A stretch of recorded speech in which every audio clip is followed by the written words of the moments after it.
What's up, everybody? Thanks for tuning in to Friday's episode of the Plus Money Sports Betting Podcast. My name is Q. You can follow me across those socials at Bets by Q.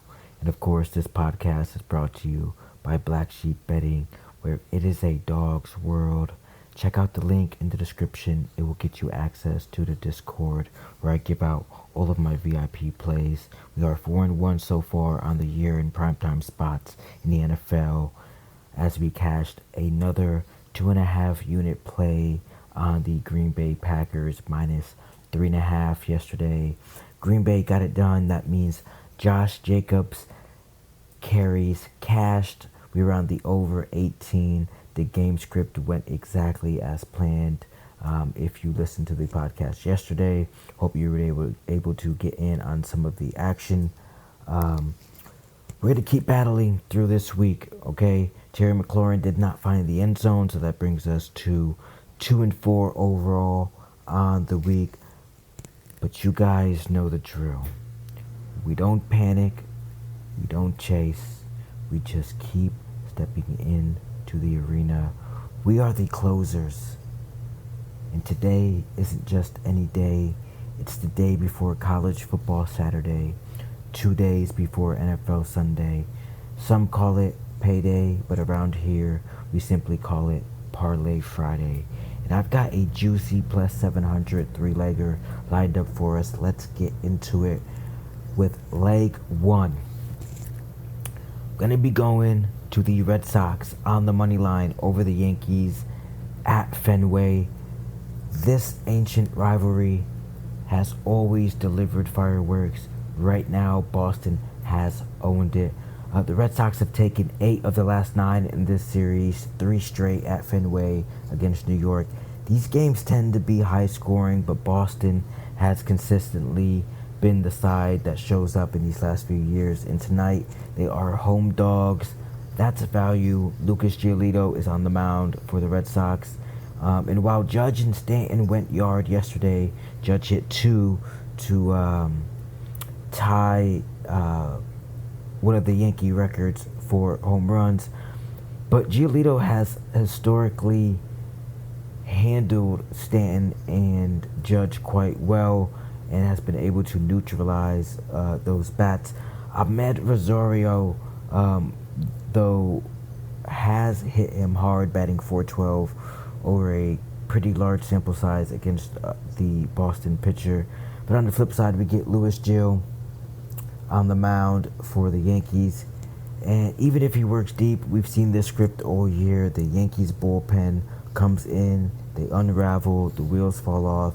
Give me Boston at plus money for the first leg of this 3-leg parlay. Second leg, we're going to be going to the Rangers on the money line over the Mets. Jacob deGrom makes his emotional return to Citi Field against the team that drafted him 15 years ago, and I think he'll be fired up for this spot. I think it means a lot to him. Across from him is Jonah Tong, making this just his second career start after giving up 5 runs on 9 hits in his debut a few weeks ago. And I don't know, I mean, this doesn't really mean anything, but like, I was doing this breakdown and I realized these two pitchers, and look, the Mets are high on this kid, but these two, deGrom and Tong, they share the same birthday. I just thought that was really odd. June 19th, so shout out June 19th, 619, as they say in the WWE world. But the only thing here that the Mets will be celebrating tonight, I think, is misery. They have dropped 6 straight games, though they've all been on the road, and the Mets have been one of the better home teams in the league, 45-27 at Citi Field. But this feels like a classic late season Mets collapse. And you know what they say, September and October is the worst time to be a Mets fan. It's the worst part about being a Mets fan. So my heart goes out to you all. But Texas, 2 games back in the wild card here. They shouldn't be this hot with as many injuries and stars that they have banged up here. But here they are, and it just starts to feel reminiscent to the same team that got hot this exact same time a few years ago, ended up winning the World Series. Don't blink, the Rangers are coming, and DeGrom is the perfect spoiler here in New York. Give me the Rangers on the money line. Okay, final leg here for the nightcap. Going to be taking the Cincinnati Reds on the money line over the Oakland Athletics. The A's are sending out JT Quinn, who's been brutal at home, 6.64 ERA in 39 innings pitched, with opponents hitting basically 300 against them, 2.97.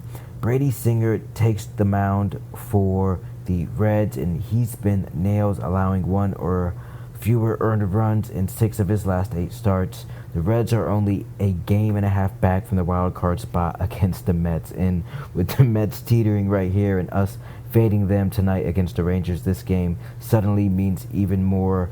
And probably going into this one, Cincinnati will know that this win becomes even more important to making the big dance. So if New York falls earlier, which we need them to for this parlay to cash, Cincinnati knows that a win pulls them within a half game. This is a classic. You gotta buy the motivation spot. The A's will not make the playoffs this year. This is a type of late season motivation that sharpens the focus in a team. I think that Cincinnati can capitalize here. If you're a Reds fan, watch out. These Reds may be a dark horse. Who knows? But there you have it. 3 legs. Red Sox on the money line. Rangers on the money line. Reds on the money line. Just get the job done. A three-teamer at plus 700 odds. Let's lock it in for Parlay Friday and roll into the weekend with some momentum. I'll see you at the counter and be back here on Monday with more plus money plays from around the sports world. As always, my name is Q from Black Sheep Betting, and I hope each and every one of you hit each and every one of your bets. Peace.